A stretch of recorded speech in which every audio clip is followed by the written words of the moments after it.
I definitely like extreme characters. It's just more fun to play. And also, even when I read the script, I mean, there's so many bits which is kind of funny, and then like you don't know how to feel about him. It's like the guy is making really kind of gross decisions like a lot of the time, and there's still something there which you're like, I don't understand why I'm sort of okay with this guy. I mean, you don't really hate him afterwards, well, hopefully.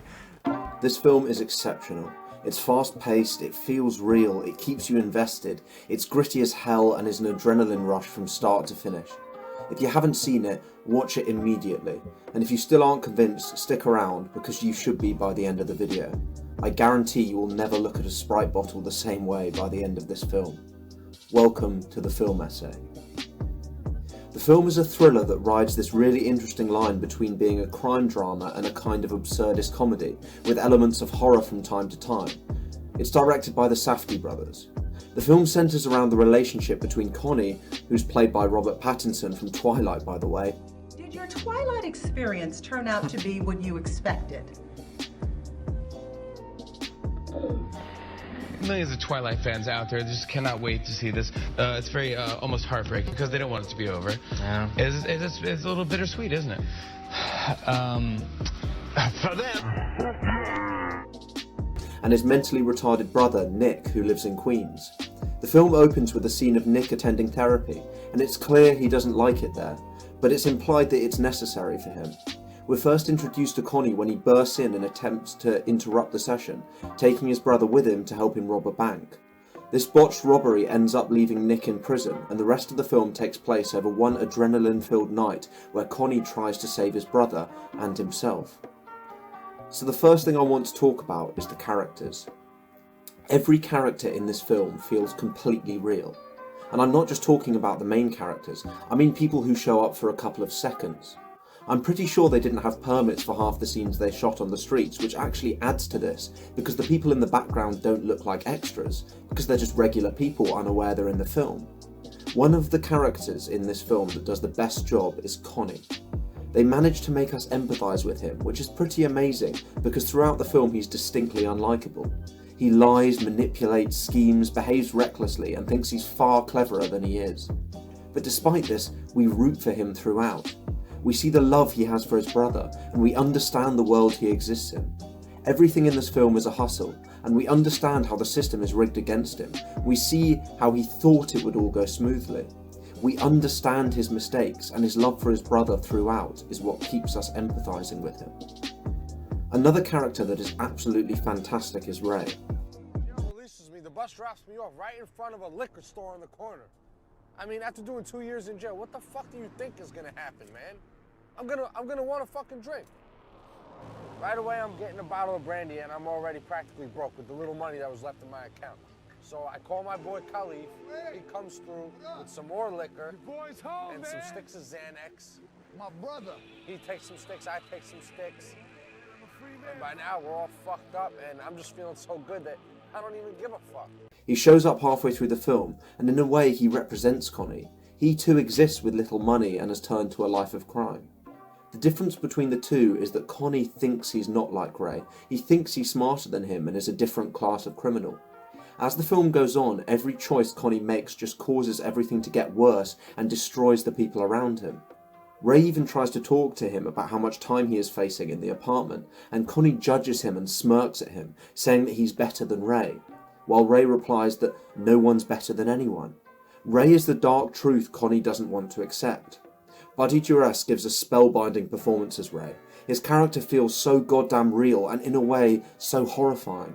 The scene where he pours the bottle of acid into the security guard's mouth is vengeful and feels so real and so disturbing.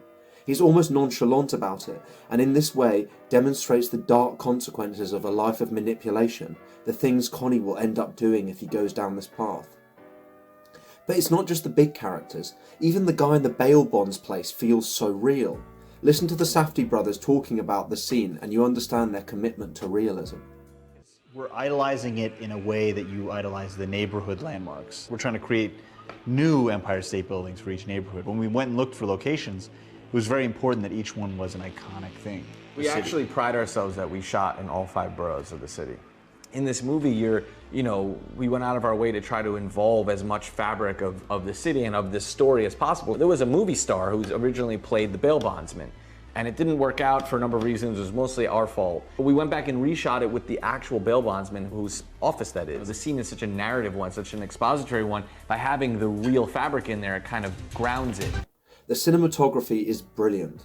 Most of the film is close-ups of people's faces, a lot of handheld camera and a lot of quick cuts. This gives the film a kind of claustrophobia and a really fast pace that adds to its adrenaline-filled nature. So much of this film is a study of human character, and the close-up shots of people throughout help us really connect and understand characters' motivations. The distorted shots also build this incredibly gritty, realistic tone that draws us into the world the film is creating. The shots at night are some of my favourites, playing with a very short focus and intense background lighting to give these intense people shots with colours almost bleeding behind them. It's almost like a fever dream you're having, and it's such a rush to watch. The music adds so much to the film. The soundtrack echoes the mind of Connie, distorted, agitated and pulsating from scene to scene.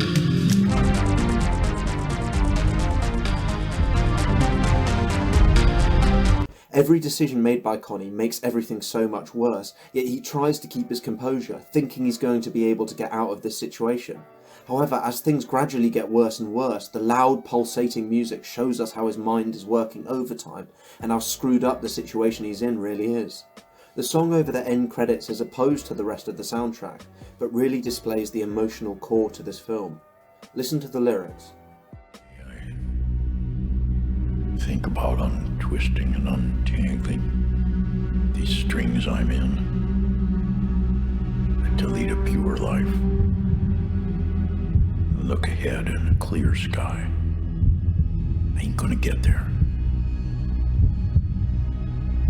but it's a nice dream.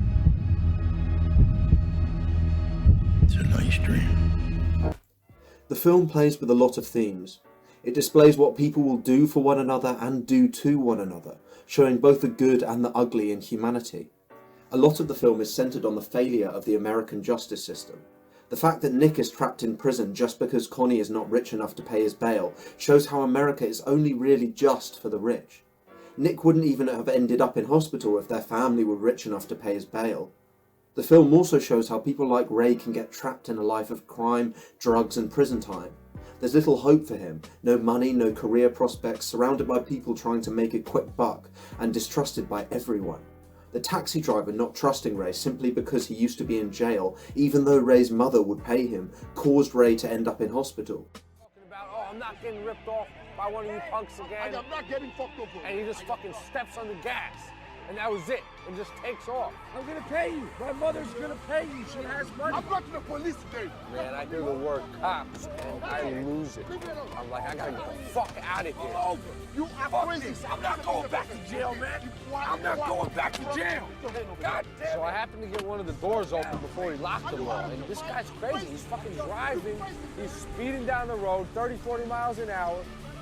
And I know we're getting closer and closer to the precinct. I know where my local precinct is. It's not far, and I am not going back to jail. So I just look down at the pavement and just jump. And now look at my fucking face. Showing how American society treats ex-cons as second-class citizens. I want to talk about the end of the film and how haunting it is. Nick really doesn't want to be there, although it's technically good for him. His only way to participate in therapy is answering questions, making him think of his brother and his family. Connie, for all his faults, loved Nick and believed in him, and the end really makes you question the worth of therapy. While it's definitely what Nick needs, it's not what he wants, and this is very sad. All in all, the film is absolutely fantastic. It's an adrenaline-filled work of art. I watched it twice in a single day, and now I'm making a video about it. If this doesn't convince you to watch it, nothing will.